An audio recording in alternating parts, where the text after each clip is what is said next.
بسم الله الرحمن الرحيم. قال الله سبحانه وتعالى في محكم كتابه: بسم الله الرحمن الرحيم. لئن لم ينته المنافقون والذين في قلوبهم مرض والمرجفون في المدينة لنغرينك بهم ثم لا يجاورونك فيها إلا قليلا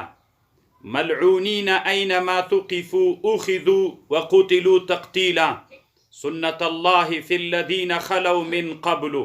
ولن تجد لسنة الله تبديلا. ټولو مسلمانانو ورونو د 2 ورځې کېږي قاری سعید خوستی حفظه الله په اړه باندې د مرجفون فی المدینه د هغوی اولادونو یوه شایعه خپره کړې ده چې مسلمانان پې کمزوري کوي. نو غواړم یوه لنډه خبره وکړم. مسلمانانو ورونو په مدینه منوره کې د رسول الله صلی الله علیه وسلم په زمانه کې یوه ډله وه چې هغې ډلې ته مرجفون ویلې. دا د منافقینو یوه ډله وله. الله عز وجل د دوی په اړه باندې قرآن را نازل که او قرآن د دوی صفت وکه. نو غواړم اول لنډه دغه ډله چې د رسول الله زمانه کې وه لنډ خبره پې وکړم. علماوی دا مرجفون څوک ول؟ وهم اخطر فئة، دا یوه ډېره خطرناکه ډله وله. حذر الله رسوله منهم، الله عز وجل خپل رسول له دوی نه وویراو چې دغې ډلې د مرجفونو نه ځان وساتئ د الله رسوله. فهم عین للعدو، دی د دښمن سترګې دي. ولسانه بین المسلمین، او د مسلمانانو په مابین کې دا د دښمن ژبه ده. ینشرون الاخبار الکاذبه،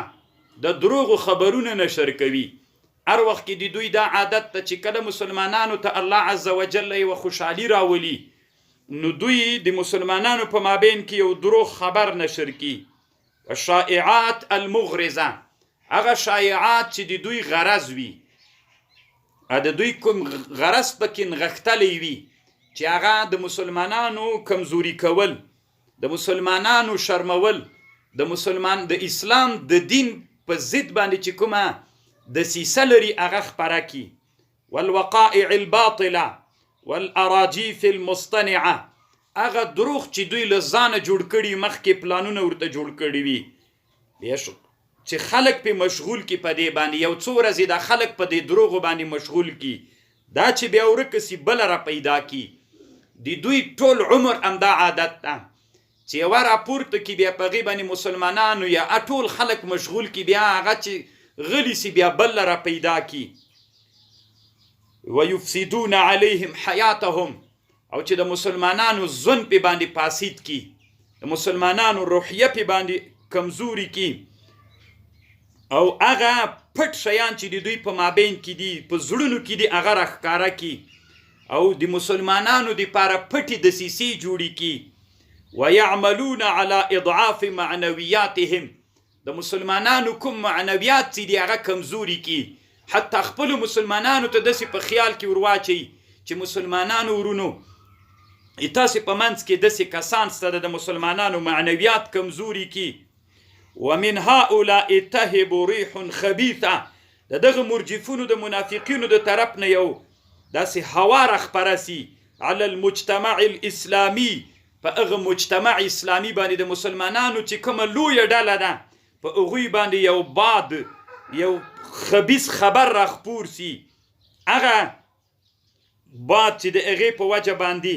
مسلمانان کمزوري کوي. نو الله عز وجل قرآن کې څه وایي؟ لئن لم ينتهي المنافقون، که منافقون لدین ځان ونه ساتي،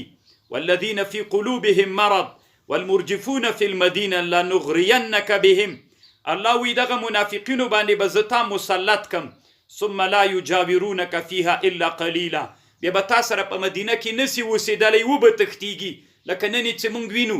دلته نسی اوسېدلی، د اسلامي نظام د چتر لاندې نسی اوسېدلی. څوک په غرب او څوک په اروپا کې، څوک د امجنس بازۍ او د فحاشۍ له ادرسونو نه راغږېږي. ملعونینه، هر چېرته چې دوی وي الله لعنت کړل سوي دي. اینما ثقفو، هر چېرته چې ووینې دوی ملعونین دي. اخذوا وقتلوا تقتیلا سنت الله د الله طریقه په دوی کې په هغه کسانو کې چې مخکې له دوی نه تیر سوي دي امداده ولن تجد لسنت الله تبدیلا غرب ته تښتېدلي غلامان د اسلام په ضد تربیت سوي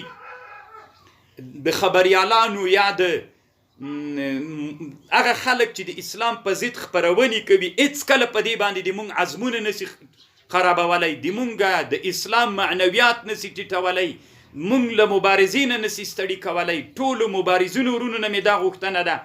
چې دغسې دسایسو ته ډېر متوجه واوسیږي دغه د مرجفونو په مقابله کې کلک ودرېږي قلم او ژبه ستړي نه کي دا یوه مشهوره خبره ده چې د رسول الله صلی الله علیه وسلم په زمانه کې به منافقونو مرجفونو دا کار کو بل یوه خبر بله دا ده د ښځو قید او چل دا تر هیچا نه پټ نه ده په منافقو فاسقو ښځو کې داسې چلونه او قیدونه سته ده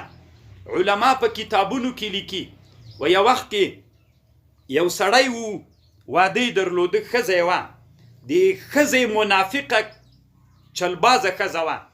د ښځې ته یو سړی ورسره جوړ سو د بل سړي ورته ویلې وی زه تر څو تا نه منم چې د خپل میړه په مخ کې ما سره ته زنا ونه کې زه تر څو تا نه منم داسې یو قید و چل را جوړ که فاسقې و فاجرې ښځې په قیدونو جوړولو کې داسې مکارې وي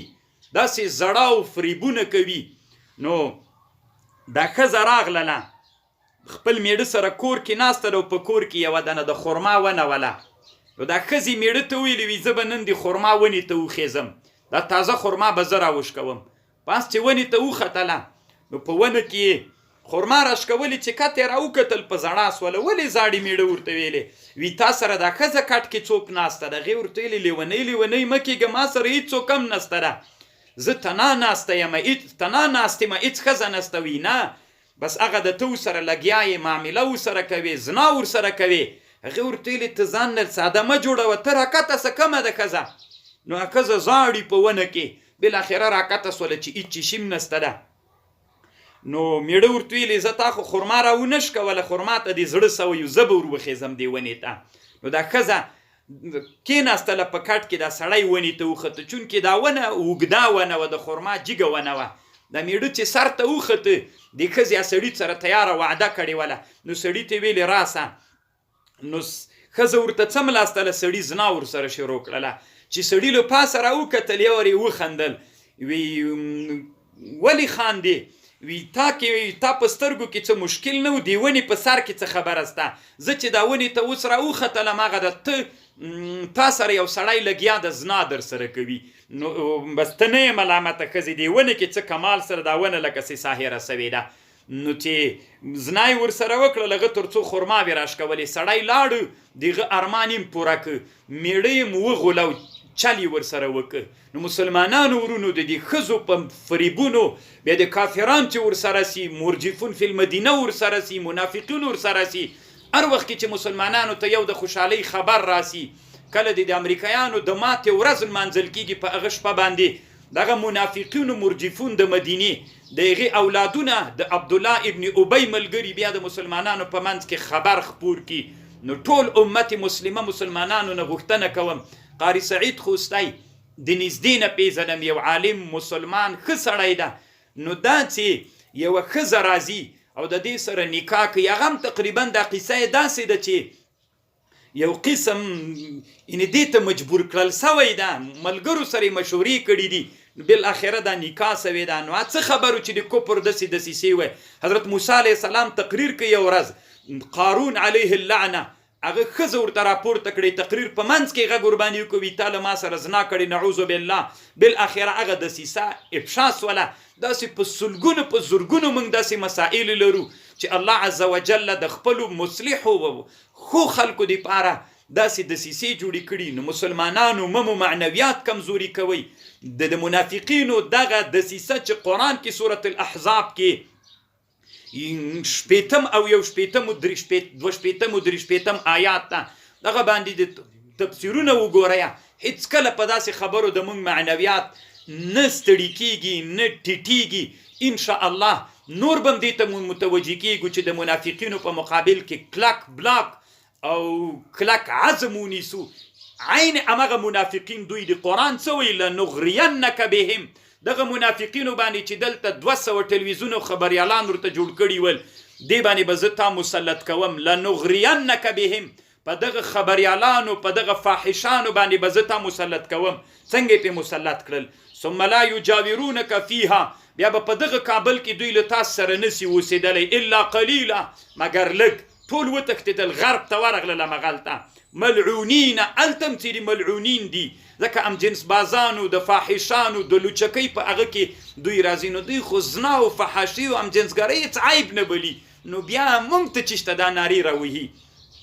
اینما ثقفوا اخذوا، هر چېرته چې ګیر کړل سول، پیدا کړل سول، ګیر به کړل سي. وقتلوا تقتیلا، سنت الله فی الذین خلوا من قبل ولن تجد لسنت الله تبدیلا. نو ومې غوښتل چې مسلمانان مبارز ملګري دغسې مسلو ته ډېر متوجه واوسیږي. نو الله مو ښه لره، الله مو حافظ و ناصر سه. السلام علیکم ورحمة الله وبرکاته.